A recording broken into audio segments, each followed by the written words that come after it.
संबित पात्रा जी, राहुल गांधी कह रहे हैं, अपने इस ट्वीट के जरिए उन्होंने लिखा है, रेल गरीबों की एकमात्र जीवन रेखा है और सरकार उनसे ये भी छीन रही है।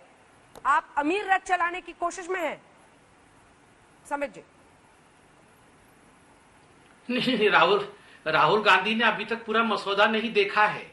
अगर देखा होता तो ये नहीं बताया होता जो आज उन्होंने रेखा के बारे में बताया है। और वैसे भी कांग्रेस और राहुल गांधी दोनों ही पटरी से उतरे हुए हैं, इसलिए मसौदा मैं लेके आया और मंत्रालय से मसौदा लेकर आया हूं, आज समझा भी दूंगा। पहली बात है, इन्होंने कहा कि गरीब रेल हमने चलाया था, गरीब रथ हमने चलाया था, आज हम अमीर रथ चलाने वाले हैं। कोई ट्रेन बंद नहीं होने वाली है। अगर 100 ट्रेन चल रही थी तो 100 ट्रेन चलेगी, गरीब रथ भी चलेगी, राजधानी भी चलेगी, मेल भी चलेगा, एक्सप्रेस भी चलेगा। उसके साथ 151 और एक्स्ट्रा ट्रेन जुड़ेंगे। क्यों जुड़ेंगे एक्स्ट्रा ट्रेन? क्या फायदा होगा उससे? ये एक बहुत बड़ा रिफॉर्म है, एक बहुत बड़ा मिशन है मोदी जी का, जो 2013 में भी आपके कॉन्क्लेव में उन्होंने कहा था, टिकट फॉर ऑल। कोई भी राशन कार्ड फॉर ऑल, ठीक उसी प्रकार टिकट फॉर ऑल, सबको टिकट मिले। आज आप या मैं, हमारे माता पिता ट्रेन से जाते हैं, किसी को आना होता है तो हेलो जल्दी वेटिंग में है, आरएसी हो गया है, कंफर्म कराना है, कुछ तो जुगाड़ लगाओ, कुछ तो करो। भगवान की प्रार्थना, वेटिंग से हम आरएसी में कैसे जाए, आरएसी से कंफर्म कैसे हो? सबको टिकट मिले, किसी का वेटिंग और आरएसी ना हो, ये एक मुख्य उद्देश्य है। दूसरा है, खुद रेलवे मंत्रालय ने, आज से नहीं, जब से रेलवे चल रही है, वो कह रही है कि रेलवे अगर इसी तरह चलती रही तो बहुत पैसे की आवश्यकता है, एक लायबिलिटी ना बन जाए। लायबिलिटी को एसेट कैसे बनाना है और पैसे उत्पादन उसमें निवेश कैसे कराना है।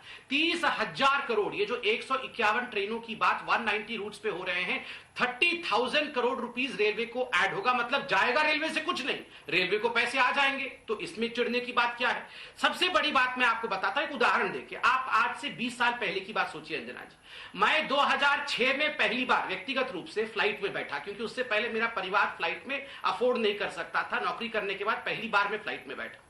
उससे पहले मिडिल क्लास का व्यक्ति सोच नहीं सकता था कि एक वर्ल्ड क्लास एक्सपीरियंस फ्लाइट मिले। जब ये स्काईज ओपन हुए, जब भारतवर्ष के फ्लाइट प्राइवेट प्लेयर्स भी उसमें आए, जितने भी प्राइवेट फ्लाइट्स आई, उसके बाद नतीजा क्या हुआ आप देखिए। साधारण से साधारण भारतीय भी जा सकता है, किसी के लिए कोई खराबी नहीं हुई है। ठीक उसी प्रकार आज 151 ट्रेन के ऐड होने से मैं 10 बिंदु, जो कि अभी रेलवे मंत्रालय ने मुझे भेजा है कि बेनिफिट्स क्या होगा, 10 सेकंड में बता देता हूं। नंबर 1, मॉडर्न टेक्नोलॉजी आएगी। नंबर 2, रिड्यूस्ड मेंटेनेंस, रख रखाव में कमी होगा। नंबर 3, रोजगार बढ़ेगा, बहुत सारे लोगों को नौकरी मिलेगी। नंबर 4, सेफ्टी बढ़ेगा, उसमें सुरक्षा की जो प्रावधान है वो बढ़ेंगे। नंबर 5, अनुभव, जो वर्ल्ड क्लास एक्सपीरियंस है वो बढ़ेगा। सबसे बड़ी बात, निर्माण, मेक इन इंडिया के अंतर्गत भारत में इन रेलवे का निर्माण होगा, जिसके कारण भारत में नौकरियां भी बढ़ेंगी और भारत का मैन्युफैक्चरिंग होगा। ये सारी प्राइवेट कंपनीज जो है फाइनेंसिंग, प्रोसेसिंग, ऑपरेशन, मेंटेनेंस का खर्चा ये उठाएंगे। ड्राइवर और गार्ड हमारे होंगे। ये सब कुछ होने के बाद इनको चिंता। अच्छा, अखिलेश जी भी आ गए हैं। वैसे अखिलेश जी, आज आप यहाँ पर क्या मैडम का बंगला खाली हो रहा है? तेजस एक्सप्रेस शाम का है, दिल्ली से लखनऊ मैडम जा रही है, उसमें 7 बजे लखनऊ। आप यहाँ पर क्या कर रहे हैं? आपको तो वहां होना चाहिए।